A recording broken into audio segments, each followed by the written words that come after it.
8 years is a long time to do the same thing every night. Most people cycle out of contract work after 2, maybe 3 years. Somebody offers them a day shift somewhere, or they move, or they just get tired of the drive. I never got tired of the drive. That's probably the thing that kept me there. The complex sits about 35 miles north of Barstow on a 2-lane called Fort Irwin Road. Nothing out there but creosote and the occasional coyote and these massive white dishes tilted at the sky. Coming in each night, I'd pass the same 3 billboards: a personal injury lawyer, a casino near Needles, and one for a motel in Baker that I'm pretty sure closed in 2009. The motel billboard was still up when I left. Some things just don't come down. I worked for a company called Western Facility Solutions. The contract was with JPL, but the site was Goldstone, the Deep Space Communications Complex officially. Most nights I didn't think about what the place actually did. I knew the dishes tracked spacecraft. I knew some of them had been doing it since the 60s, and I knew I was not the kind of person who was supposed to understand any of that. My job was the bathrooms, the floors, the HVAC units, the exterior lighting on 3 of the maintenance buildings, and a rolling checklist of mechanical stuff that engineers generated and then forgot about. I kept things running so other people could focus on whatever they actually cared about. That's the job. I liked it fine. I'm not being sarcastic. The nights were quiet. The drive was clear at that hour, and nobody talked to me much. I had a thermos of coffee I made at home, Folgers whatever was on sale, and a truck that was paid off. And I had a kid in community college I was paying for. That was enough. John was doing general ed at Victor Valley College in Victorville. He wanted to transfer to Cal State San Bernardino eventually. He'd told me that 4 or 5 times like I might forget. I wasn't going to forget. His tuition plus books was the reason I was on nights instead of days, because nights paid $1.50 more per hour, and that added up over a year. He didn't know that part. I didn't tell him. So, 8 years. Same gate, same badge swipe, same walk to the contractor office to pick up my checklist, same rounds in the same order. I had the complex broken into sections. Buildings 1 through 4 were the original operation structures, mostly administrative. 5 through 11 were the technical buildings, equipment rooms, relay stations. Annex A and Annex B were storage and utilities. Annex C was the old telemetry annex built in the late 70s, last actively used for something in the early 90s. By the time I got to Goldstone, it was mostly dead space. A few racks of legacy hardware, some cable trays, a room they used for parts storage. Nobody worked in there. I walked through it twice a week to check the HVAC and make sure nothing was leaking. That was it. Just a building on my route. Adam Park worked wiring. He was on the same crew, different specialization. Where I did general facilities, he did electrical. Panel replacements, lighting ballasts, conduit work. We weren't close exactly, but we'd been passing each other in that contractor office for 6 years, and I knew him fine. He had this thing where he'd complain about whatever sports team he'd watched the night before, and you could set your watch by it. Easy guy to be around. He went into Annex C on a Tuesday to replace a ballast in the ceiling of one of the back rooms. That's a 20-minute job, tops. You turn off the breaker, pull the fixture, swap the ballast, put it back. I'd done it myself in other buildings. Nothing complicated. He was in there for about an hour before Meadow called it in. Meadow Bradley was the site medic. She had a little station near Building 4, and she was usually calm in a way that made other people calm too. That was her whole thing. So when she got on the radio and her voice had something different in it, not panic, but tight, I noticed. I was finishing up the men's room in Building 7 when the call came through. By the time I got over to Annex C, there were already 2 people standing outside the entrance, and Meadow was crouched down next to Adam just inside the main door. His face looked like he'd fallen onto something rough, scraped across both cheeks and his chin. Not deep, but raw. Friction burns, almost. He was breathing. His eyes were open. That was the part that stuck. His eyes were open, and he was looking up at the ceiling, or past the ceiling, really. His gaze was fixed somewhere above the drop tiles, and he wasn't blinking much.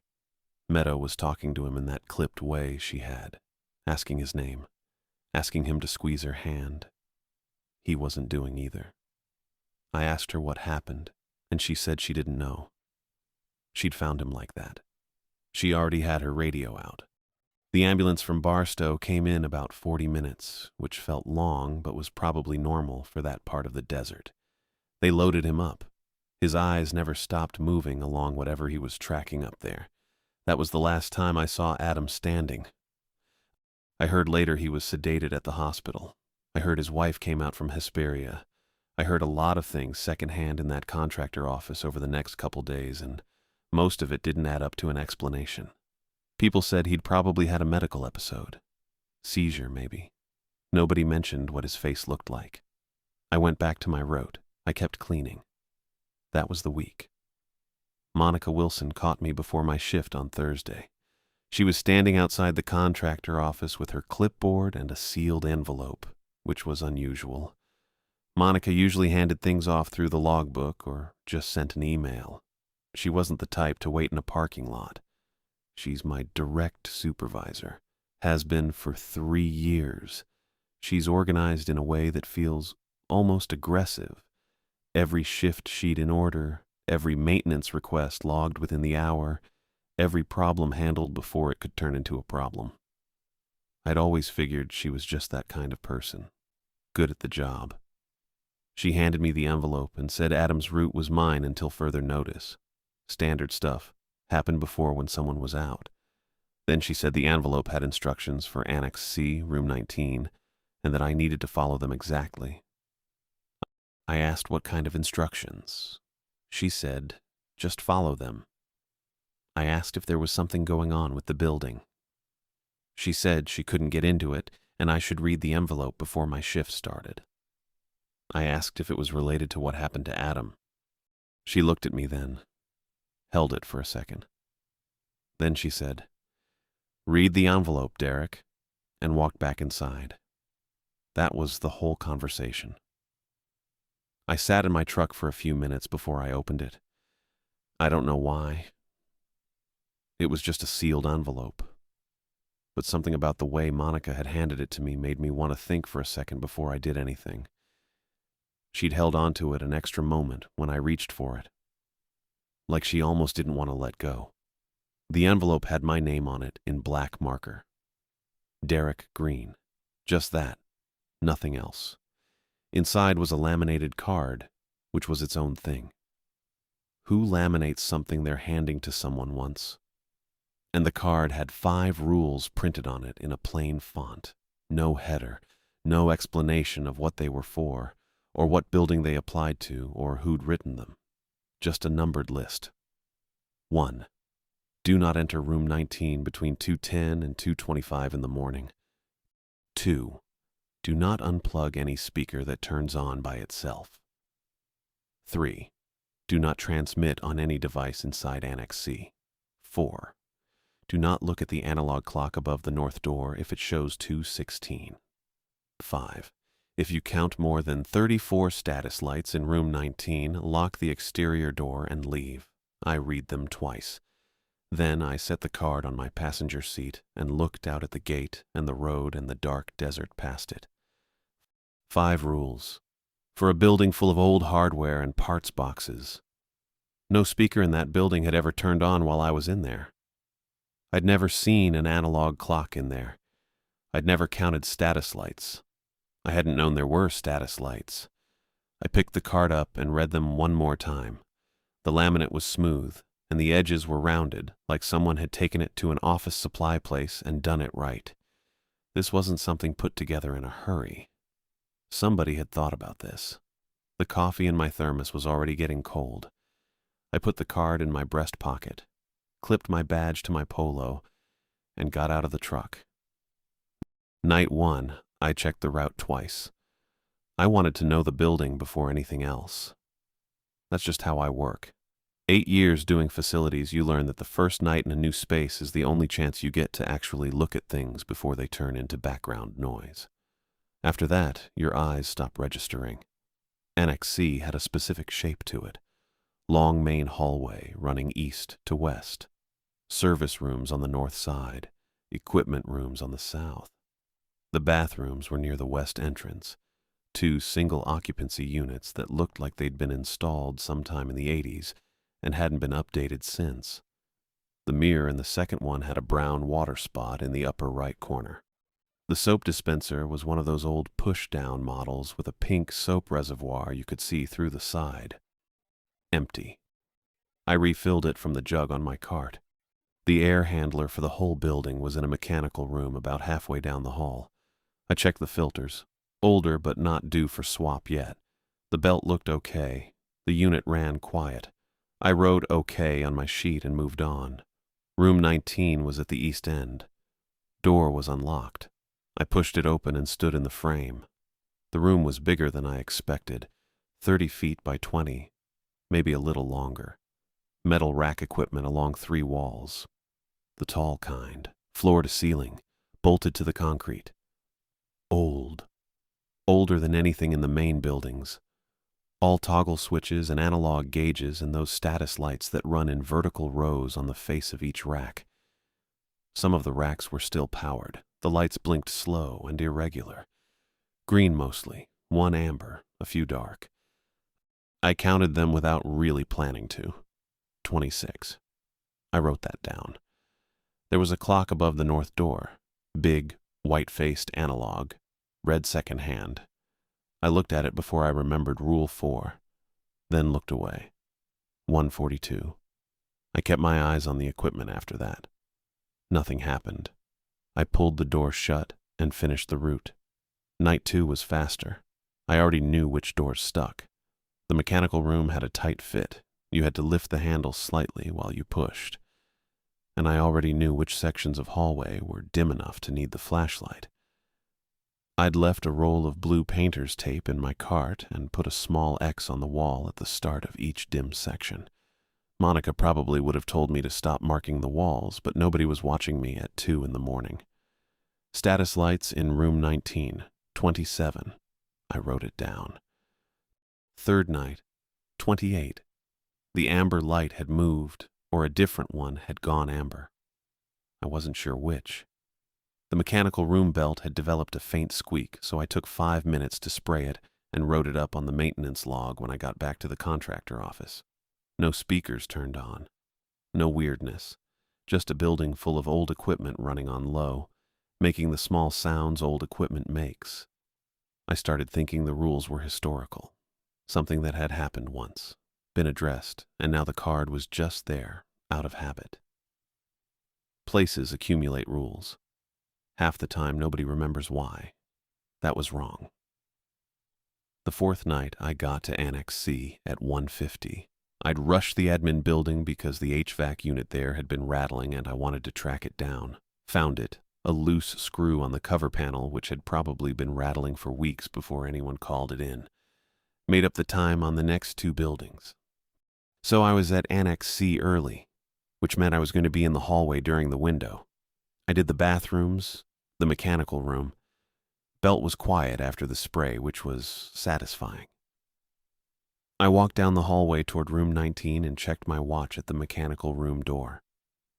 2:14. I stopped, stood in the middle of the hallway with my cart behind me. Rule 1 said no entering room 19 between 2:10 and 2:25. I was in the hallway, not the room. I figured that was fine, so I stood there and waited. The hallway was dim in the usual spots. There was a water stain on one of the ceiling tiles directly above me that I'd noticed the first night, big and brown, spreading across about a third of the tile. I looked at it. I looked at my watch. I looked at the closed door to room 19 at the end of the hall. At 2:16, the ceiling speaker came on. Not static first, not a hiss, just clean open air, and then a voice, thin, tired. The voice of a man who had been talking for a long time and was still talking anyway. This is Flight Specialist Lincoln Bridges, requesting downlink confirmation for Kepler 6 crew module. We are at mission elapsed time 34 years, 4 months, 14 days. Life support nominal, power reserves critical. Requesting response on standard frequency. I kept my hands in my pockets, didn't move. The voice paused and the open-air silence came back for maybe 20 seconds. Then, Goldstone, this is Kepler 6. I am aware the channel is active. Background noise profile indicates a receiver is online. Please confirm receipt of this transmission. My radio was on my belt. Rule 3 said, do not transmit on any device. My phone was in my pocket. No signal inside Annex C anyway. I didn't touch either one. The voice kept going. It said it had been in coast phase for 34 years. It said it was the last crew member still responding. It said the thermal buffer had failed 3 years back, and that life support margins were inside their final window. It used a lot of numbers I didn't know what to do with. Delta V figures, power draw percentages, something about a reaction control system running on reserve. Technical language that meant nothing to me. The shape of what it was saying was clear enough, though. A man describing being very far from Earth, running out of time, asking for someone to say something back. I know someone is there, it said. I've been tracking the background signal for 6 weeks. The antenna is receiving. Please respond. That part was the part that stayed with me. Not the 34 years, not the life support timer. The 6 weeks, the patience in it. The voice had been waiting, specifically waiting, and it had just said so. I stood in that hallway until 2:25. The voice came back 8 or 9 times in that window, calm every time, no panic in it, just the same request, stated different ways. On night 4, it was still general. Goldstone operator, receiving technician, whoever was there, not me by name, that came later. At 2:25, I walked to room 19 and counted from the doorway. 29 lights. I pulled the door shut and finished the route and left. I sat in my truck for a few minutes before I drove home. I had half a Quaker Chewy bar on the dash, chocolate chip, and I ate it and looked at the gate. Kepler 6. 8 years at this site. I'd heard engineers talk about a lot of programs. Mars orbiters, Voyager, Cassini before it went down. Nothing called Kepler 6. Nothing with a crew module. Goldstone didn't do crewed missions. Not in my time there. 34 years back put the origin somewhere around 1991. The equipment in room 19, the building itself, it was all from that era. That didn't prove anything on its own. Old buildings keep old equipment.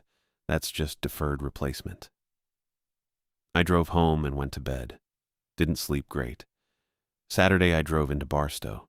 The San Bernardino County Library branch is on Mountain View Street, between a tire shop and a taqueria. I'd been there a few times before, mostly with John when he needed resources for school projects and didn't want to use the school library for reasons I never fully got to the bottom of. It opened at 10. I got there at 10:05. The reference librarian was a woman in her 60s with reading glasses on a beaded chain and a coffee mug that said, "Libraries rock" in block letters. She pointed me to the research terminal without asking what I was looking for. I tried Kepler 6 first, got astronomy results. The Kepler telescope program, exoplanet designations, nothing useful. I added crew module, still nothing. Third try, Kepler 6 crewed flight, 1991. 1 result. A paper from the California Institute of Technology, published in 2003. Some kind of aerospace history review journal I'd never heard of. 6 pages, 25 cents a page. I printed the whole thing. I read it at one of the tables near the window. Dense. A lot of citations, a lot of technical language. The summary section was plain enough, though.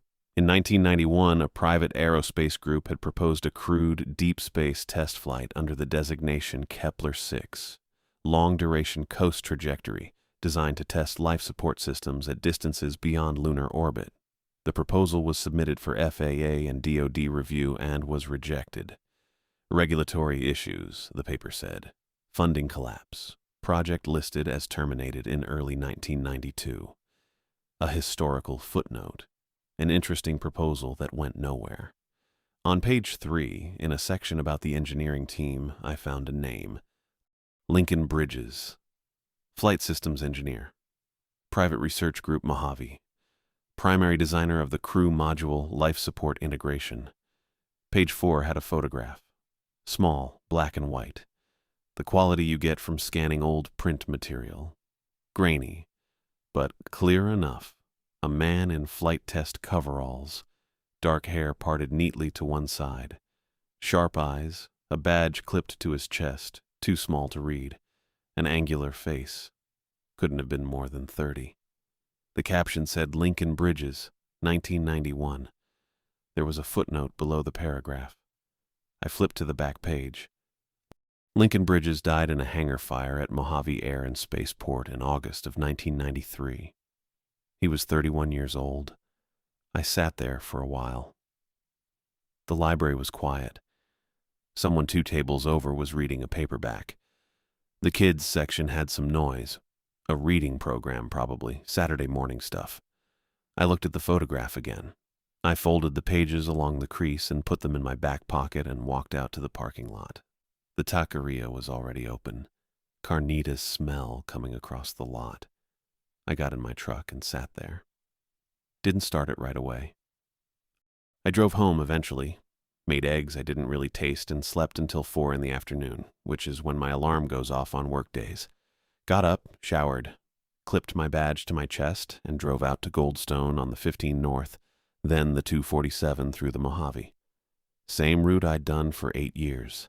Same Joshua trees, same absolute nothing on either side of the road. I had the folded library pages in my jacket pocket. I left them there. The next few nights I got strict about the rules, like really strict. I'd always followed them. I'm not the kind of guy who ignores a laminated list. But there's a difference between following rules and following rules. I started running through all 5 before I even pulled on my gloves. Did it in the truck, in the parking lot before I badged through. Rule 1, Rule 2, Rule 3, Rule 4, Rule 5. I said them out loud. That's me, the guy whispering to himself in a pickup truck at 11:45 p.m. in the Mojave Desert. Totally normal. I kept my radio volume low in Annex C, barely above 0. The hallways in that building were narrow and the acoustics were weird.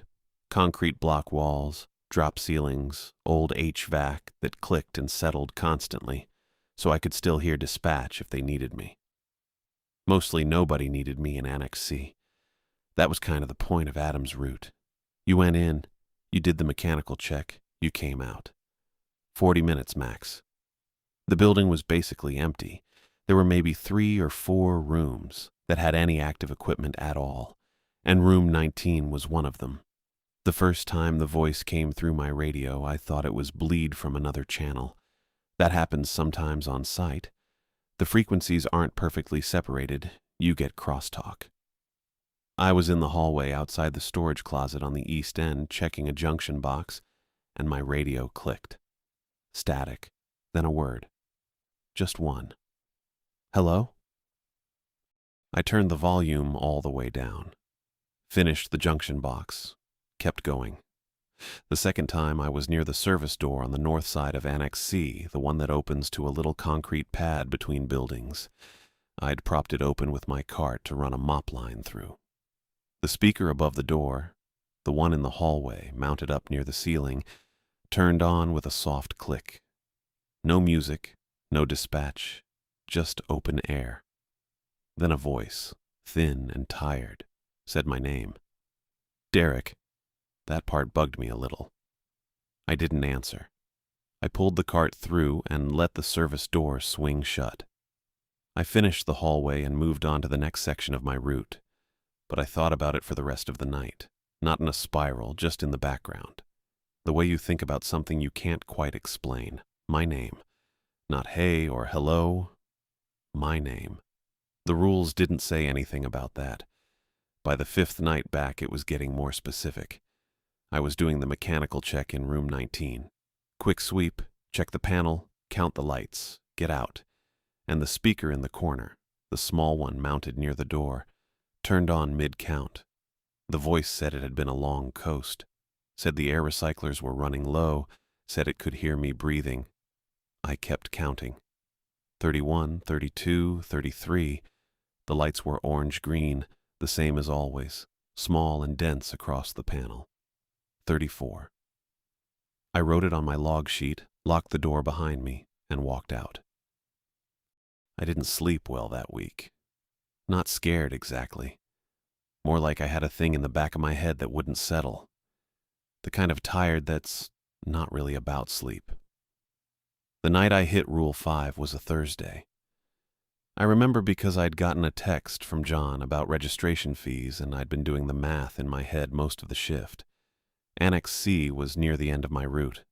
I badged in, ran through the mechanical check on the east end, came around to room 19 at about 2 a.m. The door was unlocked, same as always. I pushed it open and started counting. The status panel had more lights than usual. I noticed it right away. There was just more glow. I counted slow, didn't rush it. Got to 34 and kept going. 35, 36, 2 extra, maybe 3, depending on how I counted the cluster on the bottom left. Rule 5, more than 34 lights, lock the exterior door and leave. I closed room 19, walked to the exterior door on the west end of the building, the big steel one with the crash bar, and I locked it from the inside with a deadbolt. Pushed out through the secondary exit on the east end and let that one close behind me. Walked back to the main maintenance building, wrote it on my log.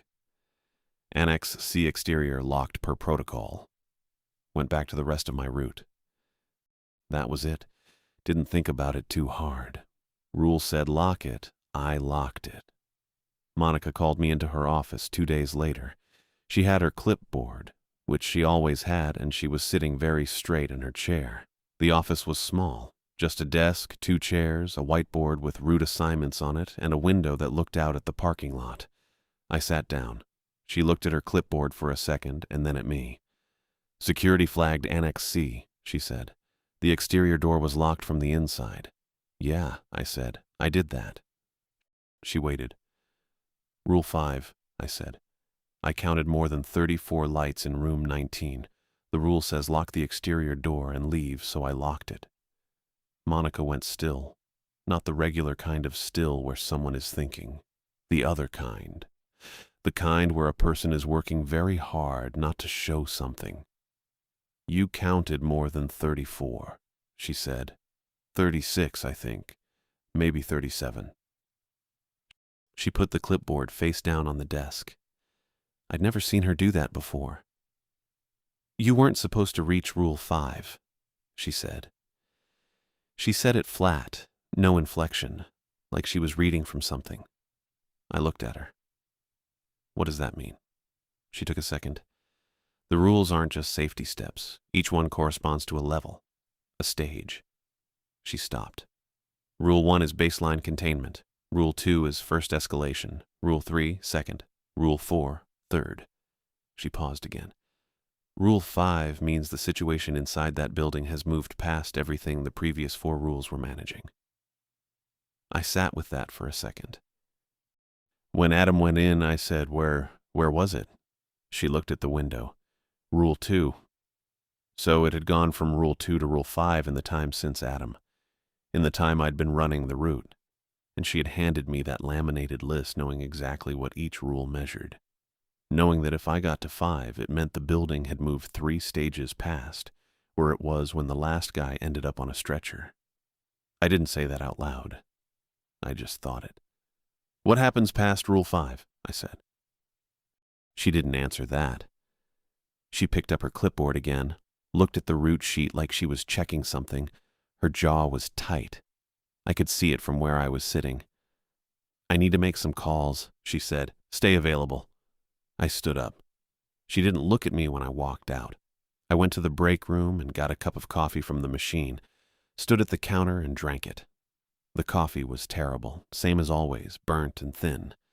Through the window I could see the antenna dishes out on the flats, the big ones, white against the pre-dawn sky. They were still turning, slow and steady, tracking whatever they were tracking. I thought about the laminated list sitting in my jacket pocket. I thought about the photograph, the sharp eyes, the flight test coveralls, the badge too small to read. Dead since '93. I drank the coffee, went back to my cart. The bad decision didn't feel like a bad decision at the time. That's the thing about bad decisions. They feel like information gathering. I had 3 more hours on shift. I'd already done my rounds. The Annex route was finished. Room 19 at 1:45, lights counted, logged, moved on. I was supposed to be cleaning the East Wing bathrooms. I wasn't cleaning the East Wing bathrooms. I was sitting in my truck in the lot thinking about Adam's eyes, the way they tracked the ceiling. And I was thinking about what Monica said, that I was never supposed to reach Rule 5, that the rules weren't warnings, that they were a map of how far the problem had progressed. I wanted to know what the problem was. I know. But I'd followed those rules for 4 nights, and I still didn't understand what I was protecting, or what I was protecting it from. And Adam was in a hospital bed staring at nothing, and nobody would tell me anything useful.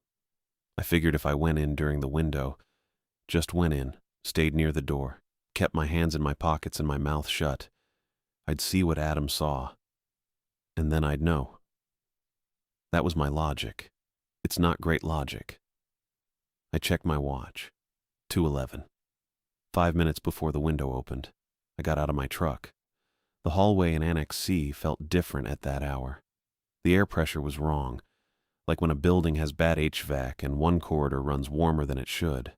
Not dramatic, just off. The fluorescents were doing their usual 60-cycle hum, and my steel-toed boots on the old linoleum were louder than they had any reason to be. I'd forgotten how quiet the building got after 2. I didn't go into room 19.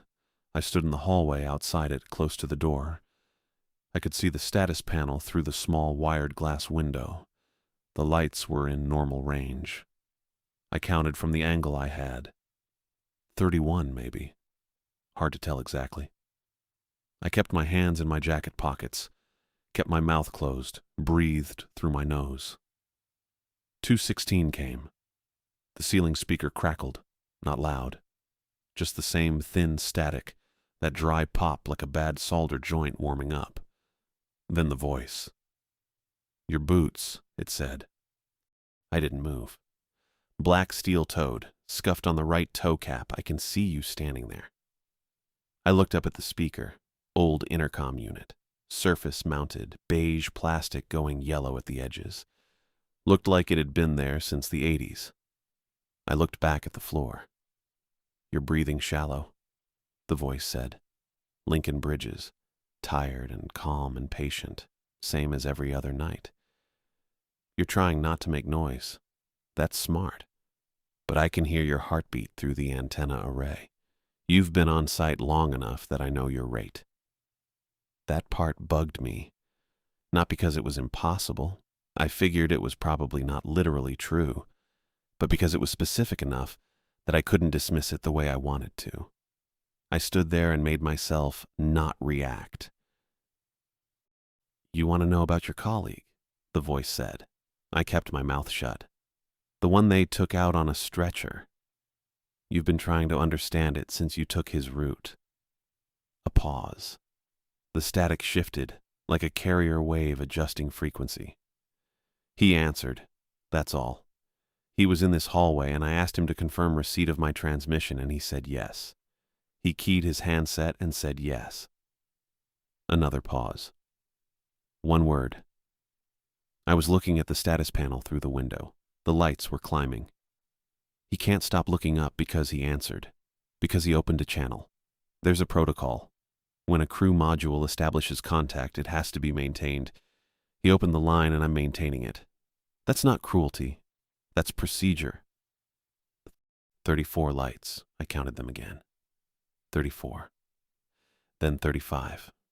I stepped back from the door. 36. 37. The speaker was still going, something about trajectory and a life support timer, but I'd stopped processing the words. I was watching the panel.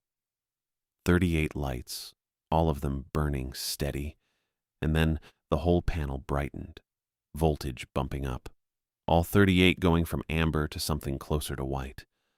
I turned around and walked fast toward the exterior door. Not running. I told myself I wasn't running. I hit the push bar and it didn't move. I hit it again, harder. Nothing.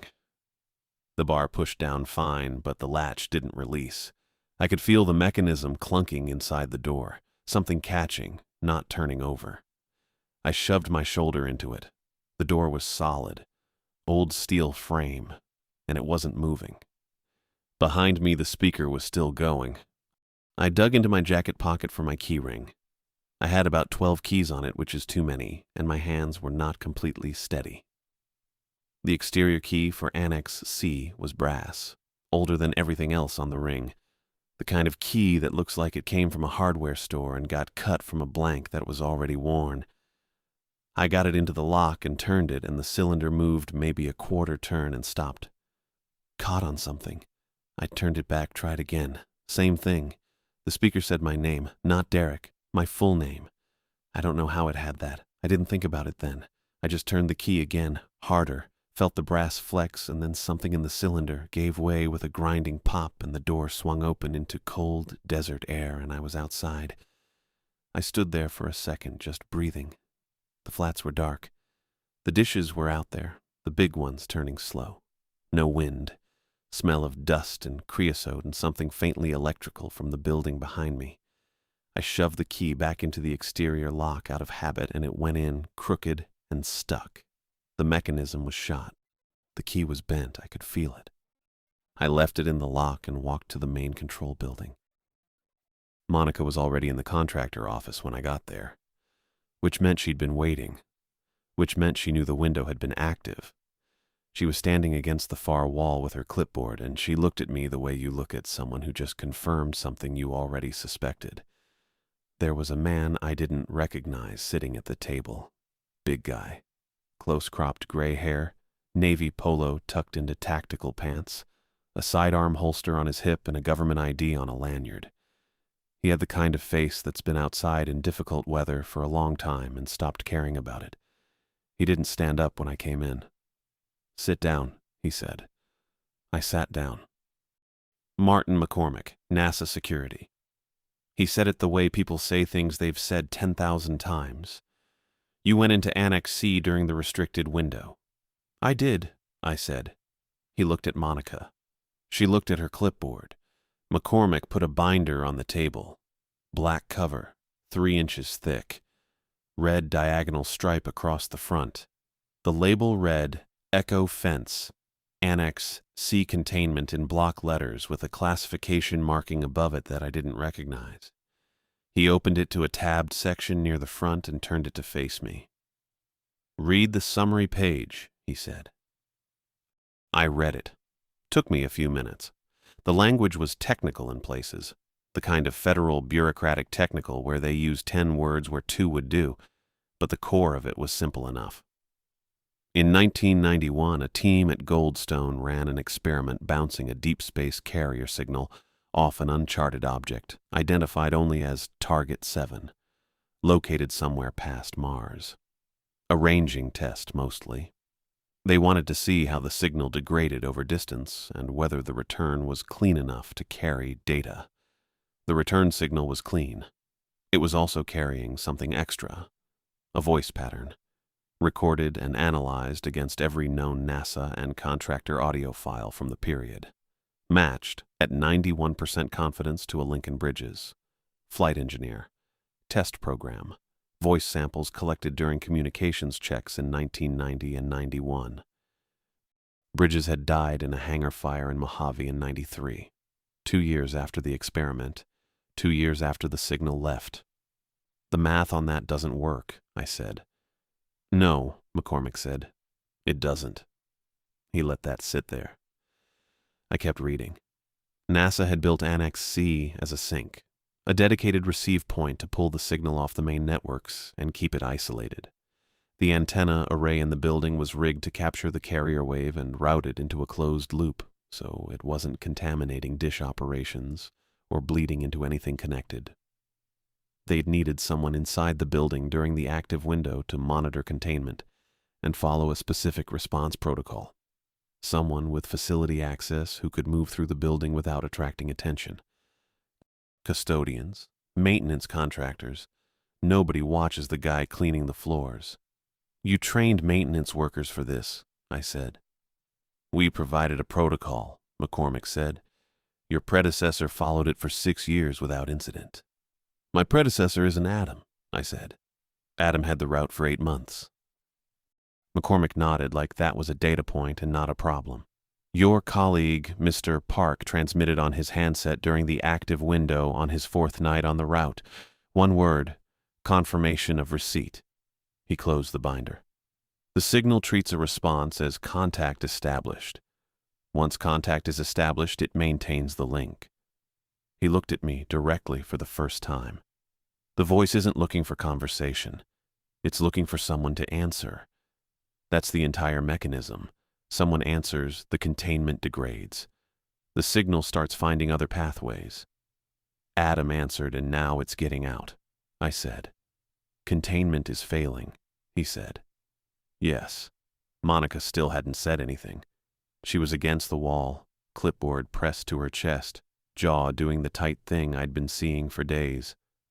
I looked at the binder, then at McCormick, then at the clock on the wall, which read 4:52 in the morning. What happens when it fully gets out? I said. McCormick looked at Monica. Monica looked at the floor. That was basically my answer. McCormick let the quiet sit for a second. Then he opened the binder to a page near the back and turned it toward me. A diagram. Hand-drawn. Looked old. Room 19 from above. A box with labeled sections. One wall had a dotted rectangle marked Status Panel. Behind it a note in small print. Manual shunt. Lever. Do not engage unless directed. Behind the status panel, McCormick said, there's a secondary relay housing. Inside that housing is a manual shunt. If someone trips it during the active window, it dumps the signal load into a ground loop and terminates the link. Permanently. He tapped the dotted rectangle. Physical. No electronics involved, no transmission, no voice. Someone just has to pull a lever, I said. Without speaking, without looking at the clock, without triggering any device. One item after another. During the window. 2:16 to 2:25. I looked at him. So, go do it. He didn't flinch. My access level doesn't permit entry during an active event. That's a hard restriction on my credentials. Not something I can override. I looked at Monica. She'd put her clipboard down, which was the first time I'd seen that in days. Her hands weren't totally still. Monica, I said. She didn't look up. That was it. Neither of them was going in, and I was standing there in a Navy contractor polo with a site badge clipped to my chest that said, Facilities Technician. And apparently that made me close enough to expendable that nobody felt the need to say it out loud. McCormick had the look of a man waiting for a conclusion to arrive. Monica was studying the floor. I thought about Adam, the stretcher, his eyes going. You want me to go back in, I said. During the window. Pull a lever. Don't speak. Don't look at the clock. Yes. And that ends it. Terminates the active signal link. Yes. I stood there with the binder in my hands. I'd been doing this job for 8 years. I knew how to fix an air handler, how to swap a ballast, how to navigate a building in the dark by feel. None of that was relevant here, and I knew it. What was relevant was that I was the one who'd walked out of Annex C twice already, and I was the only one in the room who had a shot at walking out a 3rd time. And McCormick knew it, and Monica knew it, and now I knew it too. Give me the binder, I said. He handed it over without asking why. I walked to the door. Derek, Monica said. I stopped. She opened her mouth and then didn't say anything. I don't know what she was going to say. I don't think she knew either. I nodded once and walked out. It was 2:14 when I got back to the Annex C exterior door. I had the binder open in front of my face, not reading it, just holding it up, keeping it between my eyes and whatever I'd look at if I wasn't careful. I'd left my radio on the hood of my truck, left my phone in the glove box. I had a flathead screwdriver in my back pocket because I'd grabbed it from my kit on the way out without totally deciding to, and the brass key on my belt loop, because the last time I'd needed to force that lock, having something solid in my hand had mattered. The door was unlocked. McCormick's crew had reset it. I pushed through. The hallway smelled the same. Cold metal and, somewhere underneath it, old paper. The lights were on, but the space was too tall and too wide, and it always felt dim regardless. My boots were loud on the tile, so I slowed down and let them get quieter. I kept the binder up. The hallway speaker crackled. I stopped. I'm proud of you, it said. Lincoln Bridges. That thin, tired voice. It said it with real weight. Not a greeting, just a fact. That was the part that got to me. Not the words, the tone. I kept walking. The analog clock was at the end of the hall, sitting in my peripheral, and I kept it there, peripheral. I got past it. I kept moving. Room 19 was the second door on the left. Cold handle. I pushed it open with my shoulder and went in. The status panel ran the east wall, floor to near ceiling.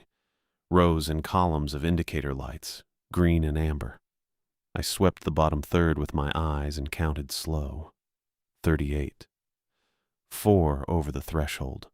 I noted it and moved toward the panel. I didn't look at the clock. The corner speaker crackled. It had been quiet when I came in. It wasn't anymore. You've been thinking about your son, it said. John, spring semester registration is coming up soon. I crouched at the base of the panel and ran my free hand along the bottom edge, feeling for the seam from the diagram. He wouldn't have to worry about tuition, the voice said. Not any of it. You open the bay, Derek, that's all. Just open the bay and none of it matters anymore. John gets everything. I found the seam, a thin gap where the panel housing met the wall mounting. He thinks you're just a janitor, the voice said. He doesn't know what you do out here. That one landed. I'll admit that. But here's the thing. John doesn't think I'm a janitor. He looked up my job title once when he was about 17. Facilities technician. He found the median salary range, which I already knew, and then told me he thought it was cool that I understood how buildings actually worked. The systems, he said. He actually used that word. That's the kid. So I didn't open the bay. I got the screwdriver out and drove it into the seam. The housing was mounted tight, heavy hardware, serious installation. I levered the screwdriver and my knuckles caught the edge of the casing. Left hand first, then right when I shifted grip. The skin went on both, that sharp sting, and then warmth right after. I kept going. The seam widened a little, then more. The wired glass window on the north wall bowed outward, just a little. Just enough to notice. I didn't look directly at it. The panel swung open. Inside, a metal housing, open-backed. Relay block, heavy cables, and clipped to a center post with a red plastic tag. A lever. The tag said, manual shunt in black stencil. The lever was pointed up. My hands were bleeding a little. I wiped them on my pants. I grabbed the lever and pulled. Every status light on the panel went white at the same time. Not one after another. All of them, together, instant. The kind of white that doesn't feel like a color. It feels like a sound. I stepped back, and my shoulder hit the wall behind me. The speaker did something I don't have a clean word for. It was feedback at first. That high-pitched squeal you get when a mic gets too close to a monitor. But it kept climbing past that. Past the point where feedback stops and something else starts. The sound had edges to it. Like something tearing that shouldn't be able to tear. I had both hands over my ears and I could still feel it in my back teeth. Then the hallway lights cut out. Total dark. Not dim, total. And for about 1 second, maybe less, the floor wasn't where it was supposed to be. That's the only way I can say it. Not like I fell. Not like anything moved. More like the geometry of the room changed and my feet didn't get the message fast enough. My stomach went the way it goes on an elevator when the cable drops too fast. I grabbed the doorframe and it was solid, and I held on to it until the second was over. The pressure came back first. I felt it in my ears, a pop-like altitude change, and then the floor was just the floor again. Concrete, real, my boots on it. The speaker cut off mid-scream. Just nothing. Silence so sudden it almost had a sound of its own. I looked at the analog clock above the north door. I wasn't supposed to, but it was dark and I wasn't thinking straight. The second hand had stopped. The minute hand was on 16. I looked away. I don't know how long I stood there in the dark. Maybe 30 seconds, maybe 2 minutes. Long enough for my eyes to find the red exit sign at the end of the hallway. Long enough to remember I had legs. I walked out. I didn't run, which I'm a little proud of. I walked, fast, but I walked. The exterior door took 4 tries with the broken key. The mechanism was wrecked from earlier, and I jammed it worse on the way in. I worked the key in at an angle, the way you do with a lock that's almost gone, just trying to catch something in there, anything, until I felt it bite. I turned it slow, and it held. I pushed the door open, stepped out into the desert night, and stood there breathing. The air smelled like sand and nothing else. I walked to the main control building. I didn't look back. Martin was already there when I got to the contractor office. Monica, too, sitting at the table with a paper cup she wasn't drinking from. I sat down and put my hands flat on the table because they were still bleeding a little, and I didn't want to make it worse. Martin looked at my knuckles and then at my face and asked if I'd spoken inside. I said no. He nodded once and wrote something down. I asked about the clock stopping, and he said that was expected. I asked what happened to the signal, and he said the shunt should have redirected it into a grounding array under the slab. Should have. He used that word twice. I noticed but didn't say anything. Monica didn't speak the whole time. She had her arms crossed and her eyes on the table, and she looked like someone who'd been awake for about 40 hours straight. She probably had been. Martin told me a crew would come at first light to address the door. I asked what that meant. He said it meant the door was getting addressed. That was the whole answer. I drove home and sat in the parking lot of my apartment building for a while. Not doing anything, just sitting.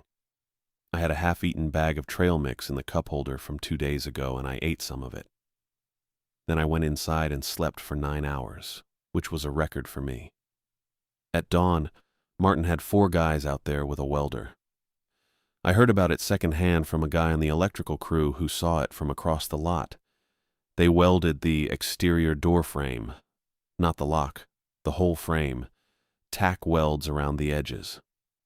Then they bolted a yellow electrical hazard sign to the door with 4 screws, the kind of sign that's supposed to make you walk the other direction without asking questions. It worked. Nobody asked questions. Or if they did, they didn't ask them out loud. Adam Park was in the hospital for 6 weeks. Meadow told me that part. She said they had him sedated most of the time because when he wasn't sedated, he wouldn't stop tracking the ceiling with his eyes. Couldn't help it, apparently. Some reflex that wouldn't shut off. She said it like she was reading from a report. Very flat, very clinical. I think that's how she got through her shifts. I sent him a card, one of those generic ones from the pharmacy. Blue with a stripe says, "Get well soon," in blocky letters. I'm not great at cards. I wrote, "Hang in there, man," and signed my name. I don't know if he ever read it. I hope he did. I hope it meant something. Probably it just sat on a nightstand while he tracked whatever he was tracking on the ceiling. He got out eventually. I heard he moved back to Fresno, where his sister lives. I hope that part's true. I put in for the day shift transfer the same week. Monica signed off on it without comment. I don't think she wanted to look at me any more than I wanted to be in that building at 2 in the morning. Days were different. More people around. More noise. Guys eating lunch in the break room. Engineers walking through with coffee. The dishes looked different in daylight. Bigger somehow. You could see the full scale of them when the sun was up. During nights, they were just shapes. During the day, they were actually enormous. I'd look at them sometimes between rounds and think about all the signals coming and going through them, all the data, all the distance, and I'd think, most of it is probably fine. Most of it. John came by once on a Saturday when I was finishing a shift. He wanted to see the facility. I took him through the main visitor route, nothing classified, just the lobby displays and the overlook where you could see the big dish. He took a photo of it on his phone. He said it was surreal. I said yeah. He asked if I ever got used to it. I told him mostly. I didn't take him near Annex C. It wasn't on the visitor route anyway. A month after all of it, I came in one morning and Monica's office was open. She was standing at her desk putting files into a cardboard box. Not the kind of packing you do when you're moving offices. The other kind. I stopped in the doorway and she looked up. She said NASA had ended the maintenance contract. Company-wide, not just her. Something about budget restructuring, which is what they say when they don't want to say what actually happened. She said it like she'd already processed it. Calm, organized, all her pens lined up at the top of the box. I said I was sorry. She said she'd land somewhere. Then she went back to packing. I kept my shift. The new contract company kept most of the crew on. Different badges, same buildings. Different polo color, actually. Gray instead of navy. That was the main change I noticed. I still see the Goldstone dishes sometimes when I drive out on the 15 toward Barstow. You can see them from the highway if the angle is right, these massive white bowls tilted toward the sky, turning slow. They're always moving a little, repositioning, following something. They don't stop for weather or budget restructuring or welded doors. They just keep going. I don't know what they're picking up most of the time. That's not my department. My department is the floors and the air handlers and the ballast replacements and making sure the bathrooms stay functional. That's the job. I'm good at the job. But at 2:16 in the morning, every morning wherever I am, I make sure I'm somewhere else, in my apartment, in my truck, at a 24-hour diner on Main Street in Barstow that only plays 80s rock and has coffee that tastes like it's been on the burner since 1987. I don't care where. Anywhere with walls that aren't Annex C and a ceiling I don't have to think about. That's the whole thing. That's what happened. John passed his spring semester. Straight B's, 1A in his computer class. He called to tell me, and I sat in my truck in the facility parking lot and listened to him talk about it for 20 minutes. I didn't say much. I didn't need to. That was enough.